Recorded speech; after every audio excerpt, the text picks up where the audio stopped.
This podcast is part of the Sports History Network, your headquarters for the yesteryear of your favorite sport. You can learn more at sportshistorynetwork.com. Hello, sports fans. Today on Yesterday Sports, we're turning the clock back 50 years. In Game 5 of the 1970 NBA Finals, Willis Reed went down with a horrible leg injury, forcing him to miss Game 6. With the series on the line, here's how Reed and his teammates responded. The date was May 8th, 1970. It's Game 7 of the NBA Finals between the Los Angeles Lakers and the New York Knicks. I was 8 years old and my brother was 11, both of us being Knicks and Willis Reed fans. This would soon become a game we could never forget. Up until the 1969-1970 season, the Knicks had never won an NBA championship. Their best season up to that point had been the 1952-53 season, when they compiled a 47-23 regular season record, followed by a 5-1 record in the playoffs. They played the Lakers, then of Minneapolis, for the NBA championship, but lost 4-1. In 1968-69, they compiled a 54-28 regular season record. New York followed that with a 4-game sweep over the Baltimore Bullets in the first round of the playoffs. But they lost to the Boston Celtics in the second round, 4-2. In only his second full year as their coach, Red Holtzman led them to their best regular season yet, with a 60-22 record, and was named Coach of the Year. They had a solid starting lineup that included 4 future Hall of Famers.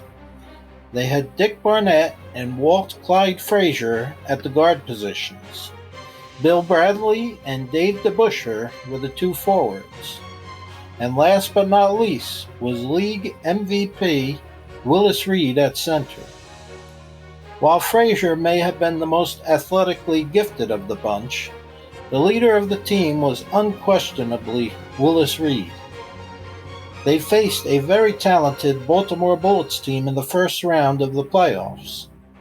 The Bullets had star Wes Unseld at center. Unseld was not as tall as most NBA centers, standing about 6'7", but he weighed in at about 250 pounds, which was much heavier than most NBA centers of the day.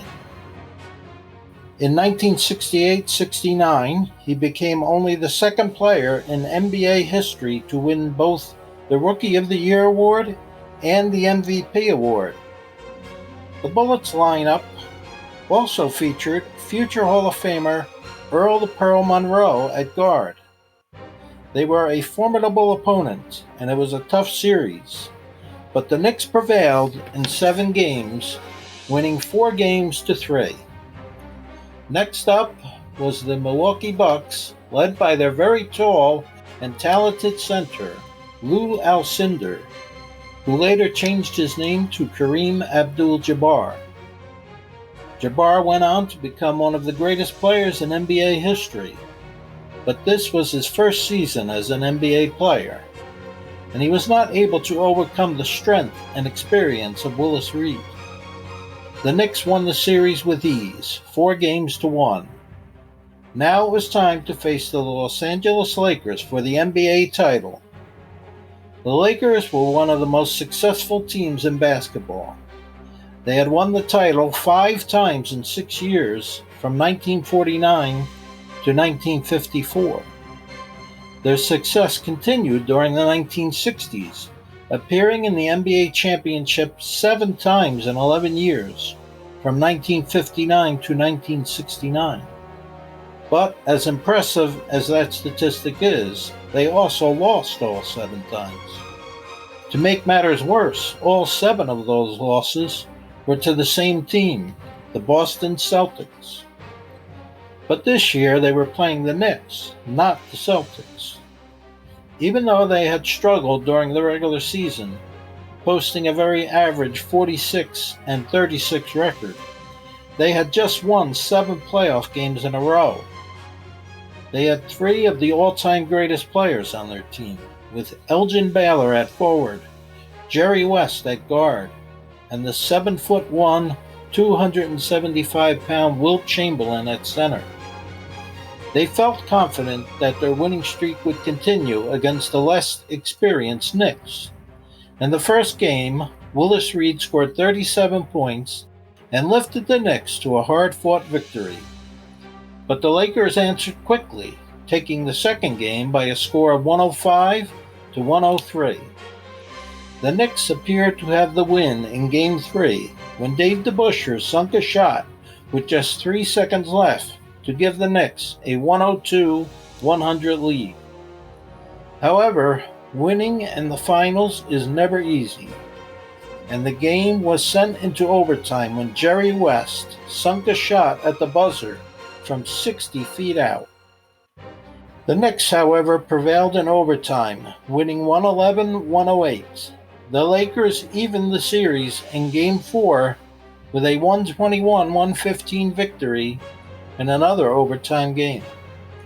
The Knicks won Game 5, 107-100, but it was a costly victory, as team captain Willis Reed had to leave the game with a severely torn muscle in his right thigh. Needing just one more win to clinch their first ever NBA championship, it looked like they were going to have to do it without their starting center. Playing without Reed in Game 6, the Knicks hardly had a chance. Wilt Chamberlain scored 45 points and grabbed 27 rebounds, as the Lakers coasted to a 135-113 victory. It was hard to believe Game 7 would be any different. With Reed out, there was no one to stop Wilt Chamberlain from dominating the game, just as he had done in Game 6. Team doctors worked around the clock trying to get Reed ready for the game, but his thigh was not responding to treatments. Reed insisted he would play, even if he had to crawl out onto the court.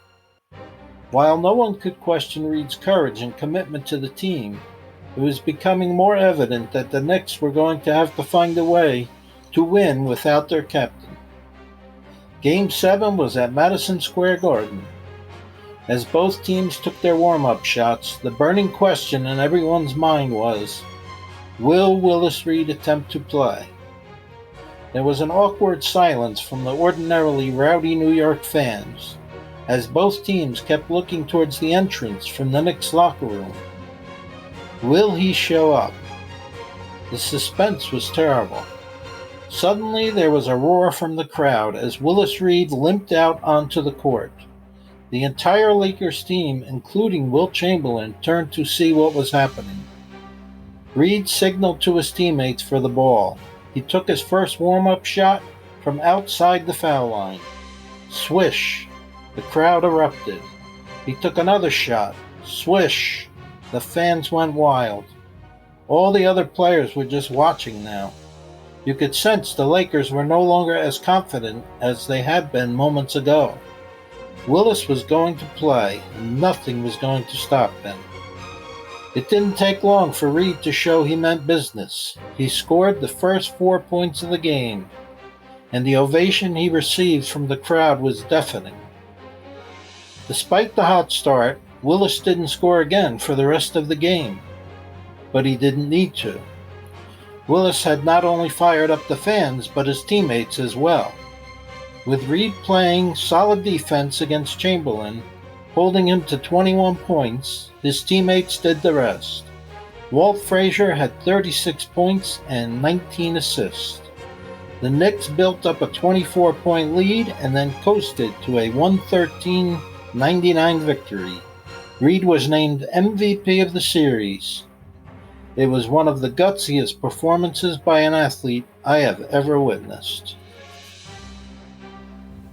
This podcast is part of the Sports History Network, your headquarters for the yesteryear of your favorite sport. You can learn more at sportshistorynetwork.com.